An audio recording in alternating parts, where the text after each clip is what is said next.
unang ano namin business sir, ano? Manukan. Manukan. Kaya sabi ano, broiler po? Broiler. Kaya sabi ng mga nandoon, nagtataka sila, 22 years old kami. Ano ginagawa daw namin doon? Kasi usually, di ba dati... Ilan taong kayo ngayon? 42. Oo. Kasi dati, di ba, pag ganun sinasabi nila, ano yun mga pang-retiree mga pang-retiree na negosyo. Ano daw ginagawa namin doon?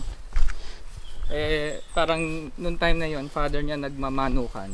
Inano kami na, baka gusto niyo din. Inano din niya, tamang-tama. Gusto din niya try. Kaya yun, inano niya na yung farm na to. Pinarentahan niya na sa amin.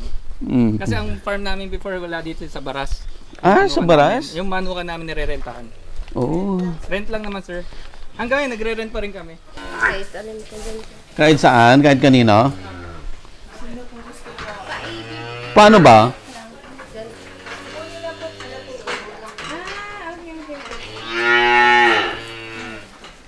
Kahit sino po.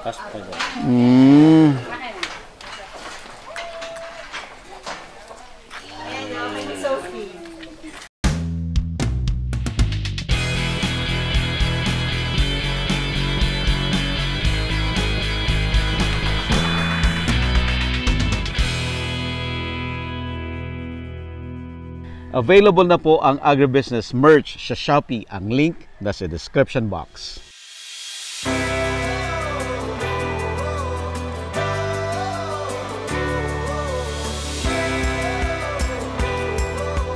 Palapit na ang Agribusiness How It Works Grand Meet and Greet.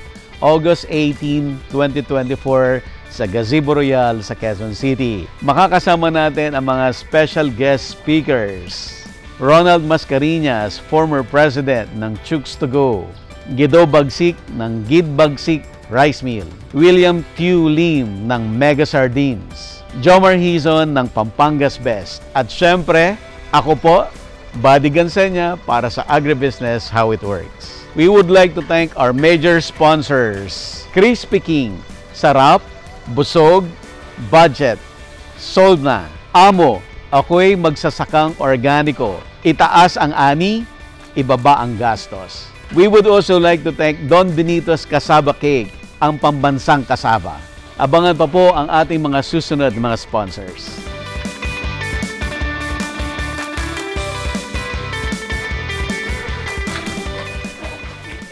Ay, natatapon! Ang galing niya dumede, oh.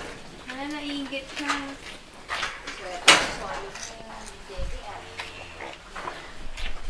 Gaano kadami yung kailangan inumin?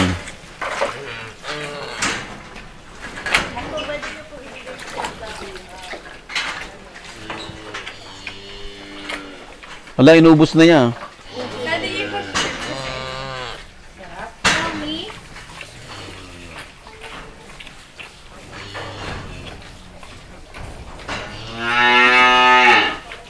Inubos niya. Bigyan na ganda. Ayan.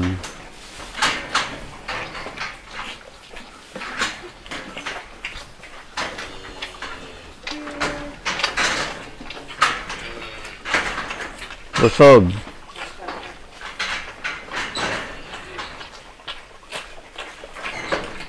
Wala na.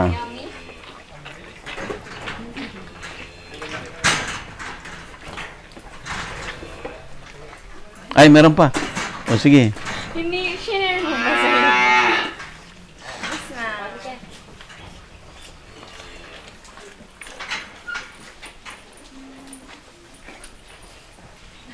Wala na. Wala na. Siya lang ng ubos. Doon naman tayo grass feeding. Grass feeding. Grass feeding. Ang mahal dito sir, yung krusade. Alin, sir? Kalsada? Kalsada, pinakamahal eh. Kasi inano namin, halos 1 kilometro eh. From the gate? Kaya unti-unti eh. 1 kilometro na yon. Kulang-kulang sir. Kulang-kulang na 1 kilometro hanggang doon sa processing. Yung gagano din. Hanggang doon sa paakyat sir. Ayan na sir, nakaabang na sila. Ayan na. Ito yung maganda, picture. Picture muna kayong dalawa ulit. Dapat kayo, sir. Kayo muna, tapos join Lagi kami. na kami meron nito.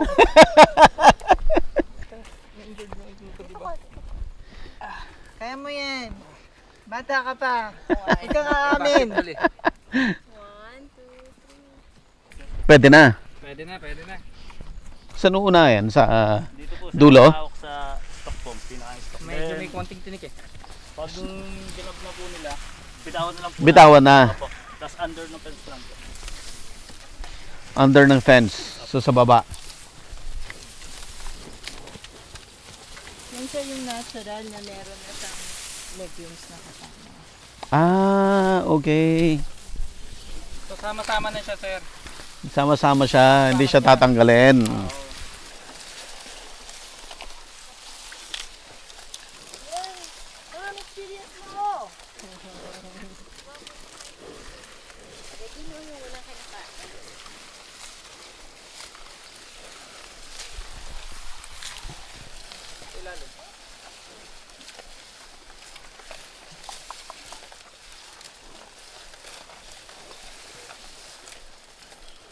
Ayaw niya.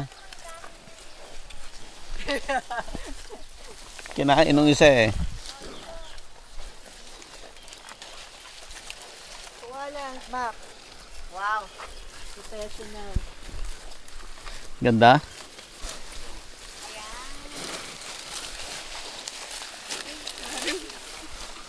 Oh. Tingin po kayo dito.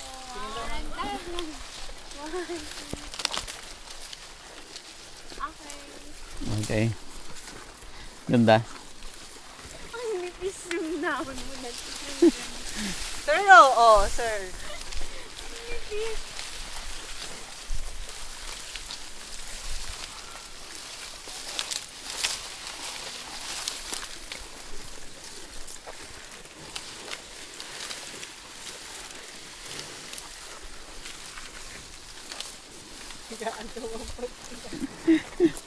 Sila na yung nandun kanina.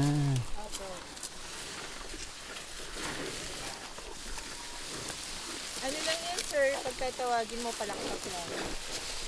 Pupunta na sila. Saka kapag gagatas, ano?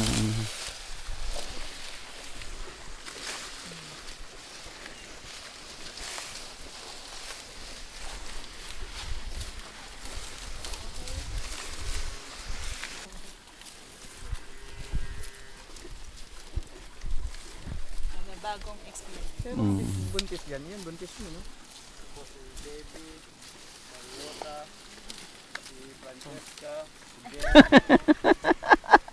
May Sofia ba dyan? May Sofia. May Sophia!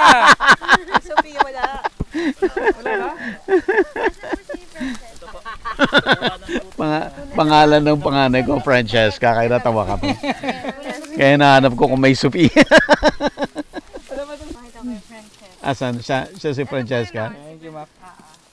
Si Mac po ang AI technician. Ay, kailamak. Siya ang, Pag-AI. siya ang taga-buntis ng lahat ng baka dito. Maki, say hi! Ikaw ang ang dakilang taga-buntis. Ilang ano na tayo? Running time natin? Almost more than 1 hour. 1 hour? Kaya ko na makagawa na 2 episodes? Kaya. Okay. Dito kayo dati Nagpa-maximize ng episode. Yo, ma. Dapat talaga. Dapat talaga. Sayang. Kaya yung iba tatlo. Ganun talaga. Alright. So, Ma'am Cherry, Sir Patrick, nakita natin yung buong farm. I'm impressed. Ang ganda-ganda, malaki, mukhang farm, mukhang raw, pero malinis, well-maintained, maybe because of the cattle, Yes. of the cows. Ma'am, Self-sustainable. yeah. So, na-mention natin from the start natin kanina, marami kayong pinagdaan ng mga challenges. Ayan, baka pwede na natin isa-isahin yung mga challenges na napagdaanan nyo na eventually na naging advantage in your end. So before, nung umpisa, because we thought that cows or yung mga baka, akala namin nasa nasa ilalim lang ng puno. Mm. Hindi pala because galing nga sila sa ibang bansa, so malamig yung climate doon Climate nila, compared to here. So they have to adjust. Actually, nung dumating sila, buntis na kasi sila. So very stressful na yung traveling, especially when you're pregnant. Tapos pagdating mo dito, hindi pa rin prepare yung barn. Yung climate is a challenge. So 5 agad yung na-abort na baka sa amin at namatay. So yun yung first challenge namin. Second is yung time na magmi-milk kami, yung raw milk o yung bentahan ng milk does not suffice doon sa pagme-maintain ng cow.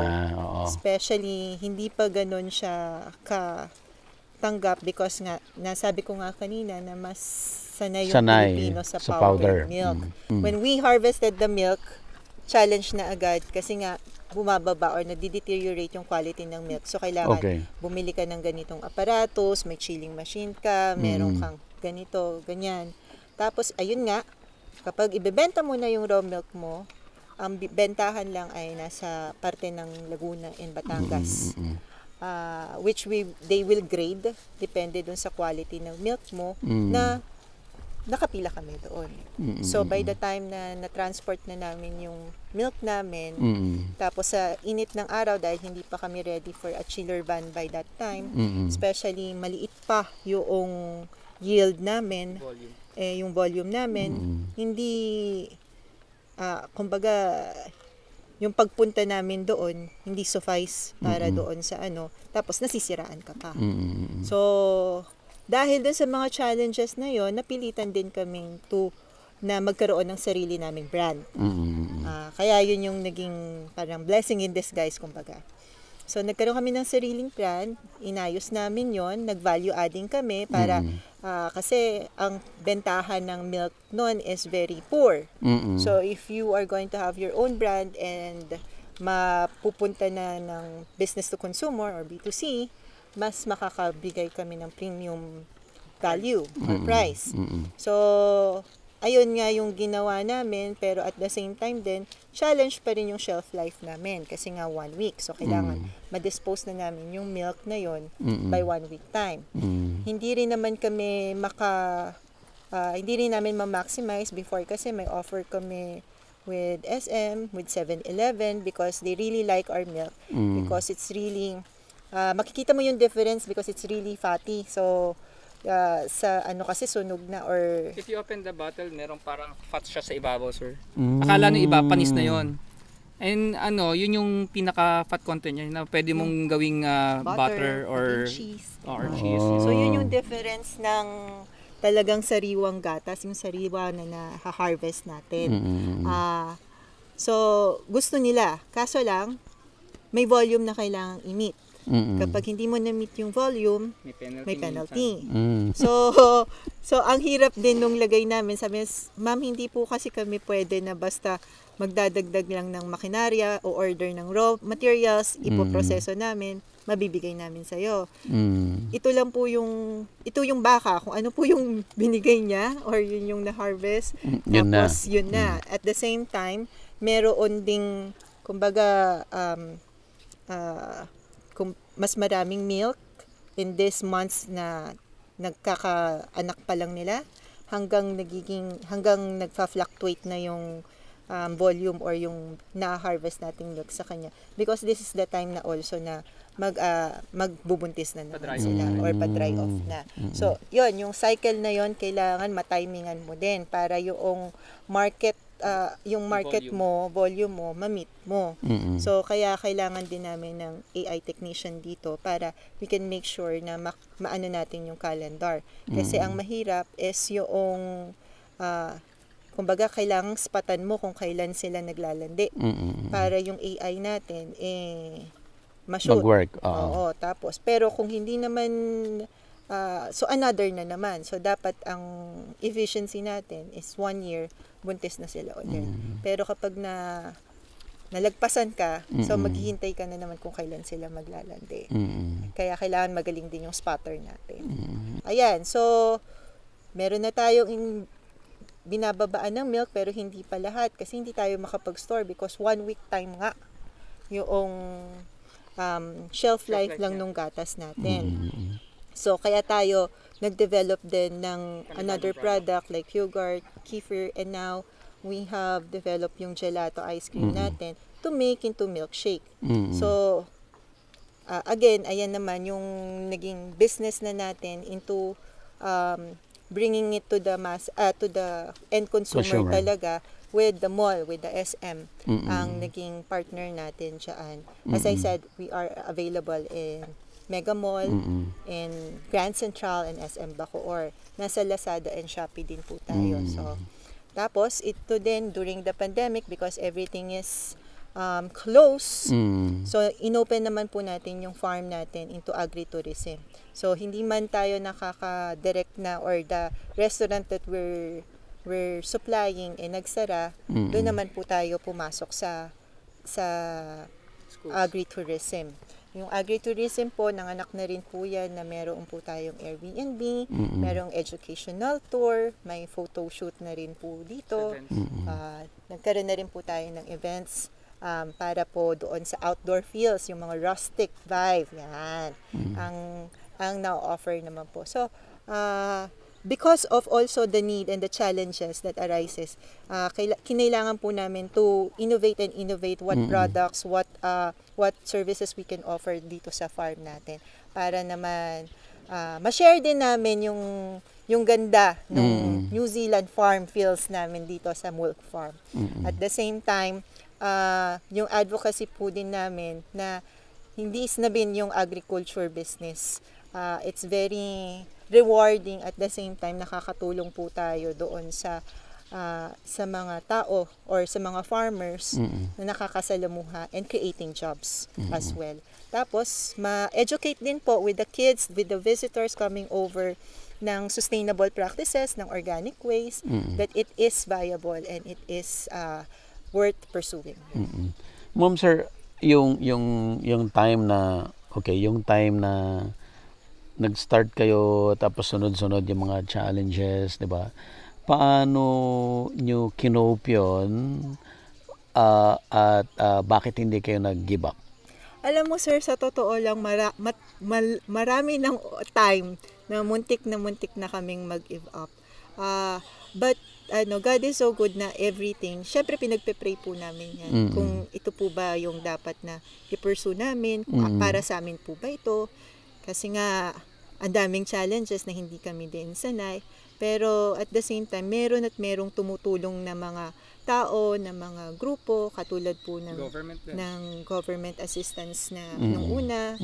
Pinray po namin na merong magawa kami dun sa idle land namin. Here comes NDA. Sunod, may makatulong kami into marketing kasi we don't know how to market the milk. Especially it's not as embraced by Filipinos. Here comes DTI, professionalizing, marketing. Sama DOST na. Kasama na rin po ang DOST. With the local government nung pandemic, nagdadasal kami, ano ba gagawin natin dito? At everybody naman, hindi lang naman din po kami. Tapos, nakapag-pivot pa rin into agritourism. Ito po, another venture is the hopefully ma-franchise po namin yung milkshake. Tapos, dahil po dumediretso na rin sa educational tour and everything all that, especially educator din po tayo. Here comes naman TESDA. Sir, ano yung specific na situation na nag-decide ka na tuloy natin to? Hindi tayo mag-give up. Ang pinaka nagpapaano kasi sa amin is syempre marami ring sumasandal sa amin mga tao namin. Okay. So once na in-stop namin, syempre yung tao rin namin will stop na yung family affected din sa kanila. Tapos nakikita rin naman namin in the negative side, mas malaki pa rin yung potential na binabalance na natitimbang namin na mas maganda pa rin yung magiging potential niya as long as maayos lang namin yung system, yung products namin. Malayo yung mararating ng product namin, yung brand namin itself. Kaya siguro hindi kami talaga nag-give up nung feeling namin is parang wala ng hope. Pero nakikita pa rin namin laki talaga ng potential, especially nakikita namin yung response ng mga customers, yung mga nagvi-visit dito. Yun yung nagbo-boost din sa amin na malaki talaga potential. So, yun, dire-diretso lang siya. Ang dami namin nakukuhang integration ng mga business dito lang, galing lang sa farm na to. Kaya yun, dire-diretso pa rin tayo hanggang ngayon. Di ba po yung nung start, di ba, yung kinikwento mo na para ma-deliver mo, ang daming kailangan mag-purchase sa mga gamit, etc. etc. Yung mismo pag-aalaga ng cattle itself, magastos na ganyan, mga tao, hindi ka ba kayo kinabahan na baka maubos lang ang pera dito? Of course naman po na sagi po yan sa amin, especially it's a new industry altogether. Even the government, kahit sila nangangapa din doon sa pagpapalaki kasi nga imported po ito. Pero ayun nga po, katulad ng nasabi ni Sir, bukod po dun sa dasal, yun sa mga taong nakaano po sa amin, we still feel that agribusiness is a big opportunity and very niche, kumbaga, kasi hindi po ganun karami. And at the same time, kaya isa po din yan sa sa advocacy po namin na there is money sa agribusiness, I do believe. And especially po kapag na-integrate po natin lahat at ma-value adding tayo. Tapos, ayun po, lumalaki naman po itong farm natin because yung lahat po ng resources, binabalik din po natin doon sa farm. At yun nga po, sabi nga po nila, it's a dream of us to have our own brand. Sino pong makakapagsabi na meron kang brand na nakilala and maipamamana mo doon sa mga anak mo na you created a known brand na who is love the sustainability, love nature, love farming, and the farmers as well. Karamihan po ng problems sa mga farmers, natin, gusto lang nila mag-produce. And then after that, umaasa sila na somebody will come to buy their produce, to buy their products. So, maraming nagrereklamo na nalulugi. In your case, dumating kayo doon sa punto na mag-value adding kayo. Gaano nag-change yung business nung nagkaroon kayo ng sariling brand? Of course, malaki yung changes kasi katulad niyan, tama yung sabi mo, Sir, na umaasa na lang tayo doon sa mga middleman who will sell the product doon sa end user din. Pero at the same time kasi, kapag meron kang sariling brand mo, kung anong pa yung mga mapoproduce mo, kung ano pa yung mga gagawin mo, same yung pagtanggap nila at saka nalalaman na nila na okay doon, pumunta nga kami, talagang totoo na may gatas sila, totoo yung gatas na ina nila, kung totoo na grass yung kinakain nila. Kasi may mga ganong customer na wala namang farm yan walang ganyan. So ito, at least nakita na, may farm pala talaga. Totoo. At may baka talaga. Nakita namin kung paano freely roaming talaga yung baka na ganyan. At the same time, yun nga, we're creating opportunities for ourselves, diba? Kasi kapag kung aasa lang tayo doon, kasi from the payat na payat yung bilihan ng raw milk, baratan yun, tapos hindi pa rin namin nakikita kung yung totoo ba yung grading na ginawa kasi wala rin kaming means of how we're going to check that. Sila lang yung nagsabi. Pero we do believe dun sa produkto namin, sa quality namin. At the same time, ayun nga, mas kung mapoproseso namin dito sa site mismo na to, dito sa from harvesting process agad in that day, yung quality, unbeatable na agad kami. Kasi nga, napoproseso. Sobrang fresh na talaga siya. So, hindi kami mangangamba dun sa ipinapangako namin sa customer na real fresh, real product, real food yung binibigay natin sa kanila. Sabi nila, para mag-succeed ka sa business, kailangan mag-innovate ka. Yes. Ikaw yung mag-invento ng sarili mong produkto. Ikaw ang mag-introduce nun. Gagawa ka ng sarili mong market. Yes. Ma'am, gaano kahirap yun? Yung magagawa ka ng produkto na hindi nila alam, di ba? Yung i-educate mo sila, before sila bumili, you have to educate them. Gaano kahirap yan? Mahirap po, especially, ayun nga po, nasabi ko po sa inyo, powdered milk yung alam nila.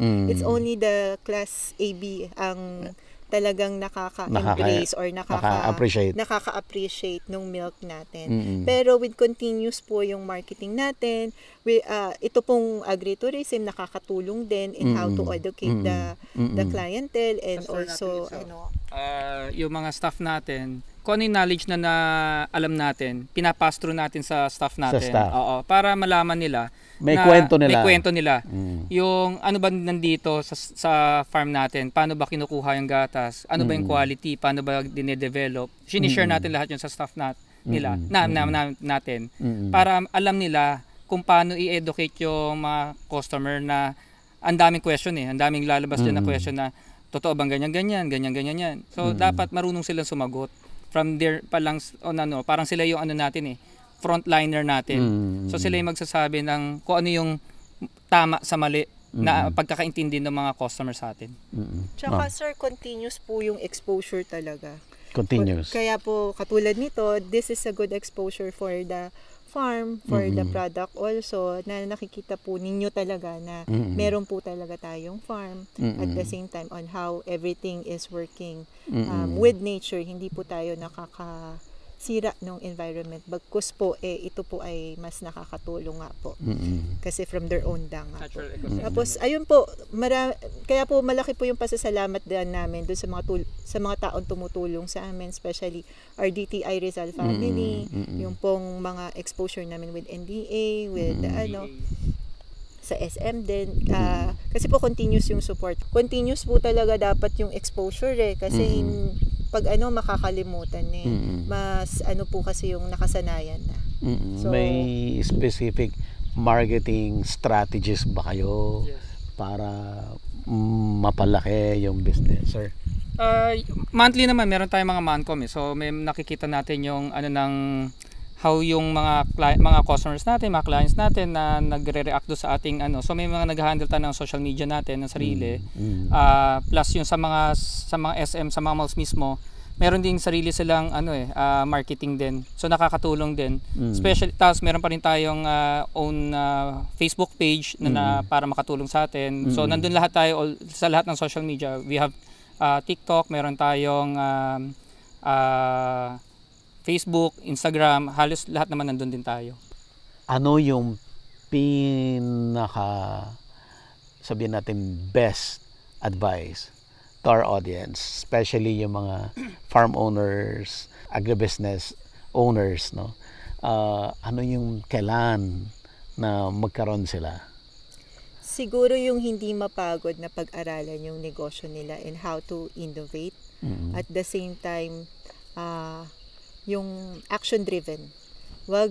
Don't be afraid to pull the trigger and then mag-adjust to your aim. Kasi katulad sa amin, kung yung it's another business altogether yung branding natin because iba na naman yun. Another business na naman yung agritourism natin. Another business na naman yung kiosk in the malls. But it's all integrated. So we can maximize all the potential ng market na ibinibigay nitong agribusiness natin. Hindi tayo pwedeng maging complacent na okay, ito lang, ganito lang. We have to innovate, value adding. Ano yung mga pwede natin na maayos, magkaroon ng sistema para naman maging ma-maximize natin, maging efficient tayo. So siguro yun yung Sir Patrick. Sa akin sir, one thing is yung dapat wag tayo matakot ang mostly kasi sa Pilipino nahihiyang magtanong Okay. So malaking yung alam mo yung kulang sa iyo. So dapat magtanong ka, mag-research ka regarding do sa mga stuff na yon para yung mga pagkakamali nung iba, ma-shortcut mo na hindi mo na pagdaanan. So parang sa akin yun. Tsaka yung experience is key rin talaga na pwedeng experience sa ibang tao hindi applicable sa iyo. So piliin mo yung makukuha mo sa pwede mong applicable. So maraming taong nakatulong sa amin. Kahit sina Sir Jerwiniki yan, malaking naging papel sa amin sa ng product namin. Kasi sila yung mga nauna na doon sa mga industry na yun. So, nagtatanong talaga kami sa kanila. Consistent na nagtatanong kami sa kanya na kahit ano pa yan, kahit alam mo nang parang medyo mababaw yung tanong mo, sasagutin ka. Kasi nga, hindi mo naiintindihan So, yung mga ganun. Ma'am, promote your business. Hi, Mulkiholics. Please come and visit the New Zealand of Tanay here in Tanay, Rizal, Mulk Farm.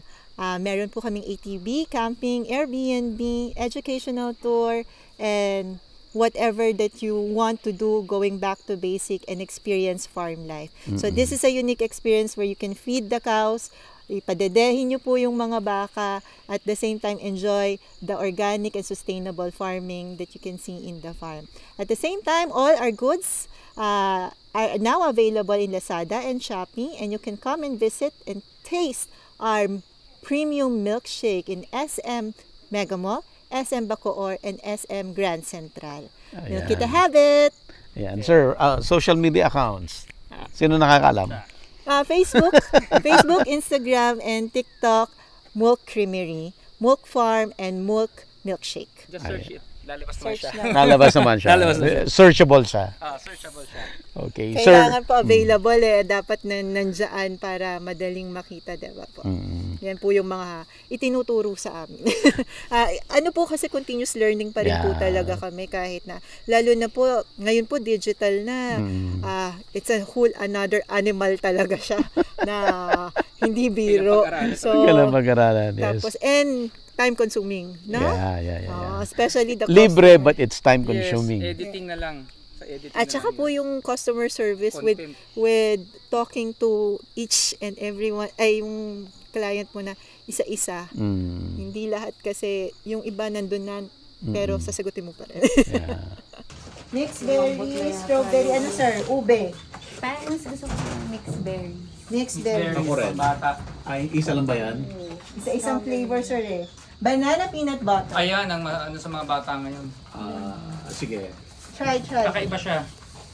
Pero yan ang mataas namin eh. Dati avocado nung nilaunch namin yan na sumikat na. Talaga? Yung peanut butter yan sir, kami rin mismo gumawa. Tsaka yung ube, kami mismo gumawa ng flavor na yan. Ay, ano po to? Soho. Okay. Tsara po. Ube yung laya talaga namin. Ay, ang gawa. try nyo din yung gatas.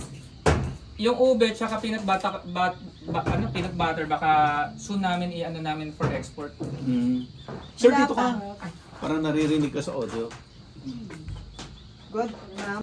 Ube is also matigas pa ba? Ube is house din. Ano Ube sir, natin kamusta gawa ang natin. banana peanut butter? Masarap.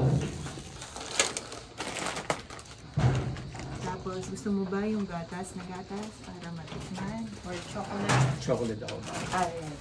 Ito malaki na. This one is best when you are, what you call this? Sige, exercise. Exercising. Ah. No, I mean yung mga athlete, chocolate o Okay. gym. Oo, kasi. Chocolate, coffee. Wala nang time kasi sir. Doon lang ako sa computer ka. Oo. Ay, Sir, ito wala na rin time. matamis. Ay, yung ibang product wala pa pala, no? Sir, picture. Ay, opo. Patay, pakita natin yung brand. Nandito yung ano eh. Dito ang ano. Nasa takip. Ay, pati po ako. Hindi ako kilala mo. Okay lang, picture lang. Tumili ka sa po. Okay, ma'am. Yung processing na before, ano lang yun, bakasyonan lang namin na bahay. Then nung nagka-farm, eventually, kinonvert na siya into processing kasi nga hindi naman nagagamit.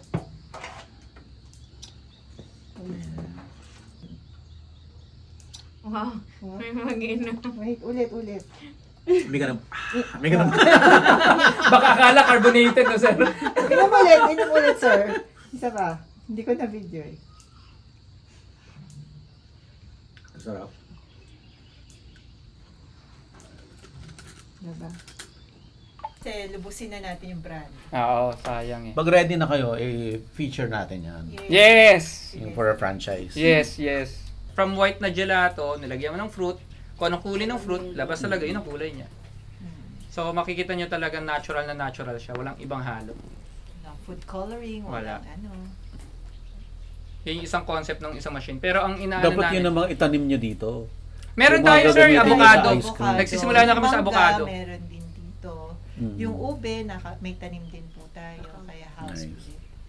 Kung hindi naman sa amin sir, binibili rin namin sa mga farmers. Opo. Ah, So yun ang malalapit. tulong din natin. Opo. Yun lang, dahil natural siya, iba-iba minsan ang kulay. Kasi may ibang ube na hindi ganun ka-violet, may medyo maputi, meron sobrang ube naman na violet.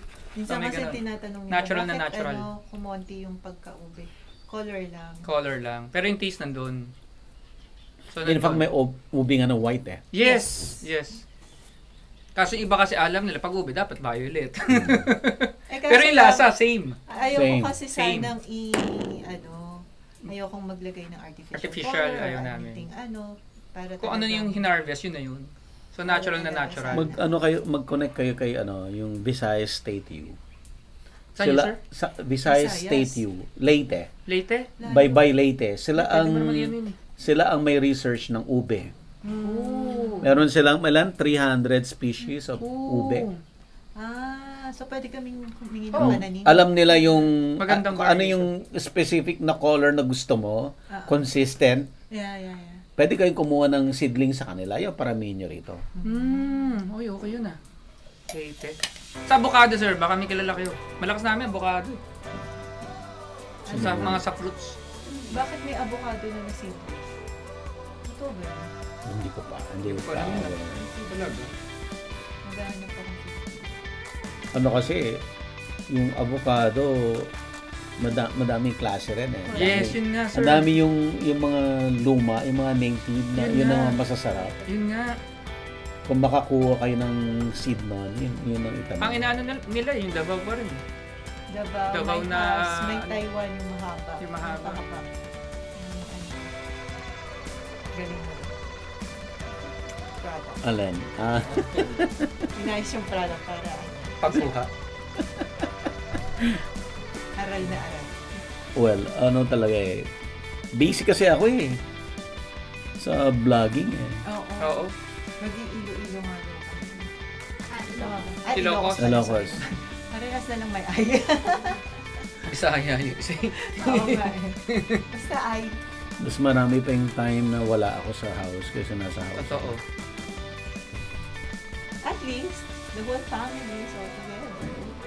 Dapat camper van na pala dala nyo, no, sir? Doon na kayo talaga, mga RV, doon na kayo matutulog. Yun yung bahay talaga. Oo nga, sir. Ay, ma'am. Kung mahilig kayo sa tiny house, o edi tiny house na RV. Yung detachable. Kasi mag-asig kami sa mga hotel. Kaya nga eh. Yeah, malaking gastos yung hotel-hotel. magastos. Malaking gastos yung hotel-hotel. Kaya maganda eh. O, dapat detachable na lang. May go na si ma'am. Bili na daw. Malaking gastos yan. Available na po ang agribusiness merch sa Shopee. Ang link nasa description box. Agribusiness, how it works. Instruct, inspire, succeed.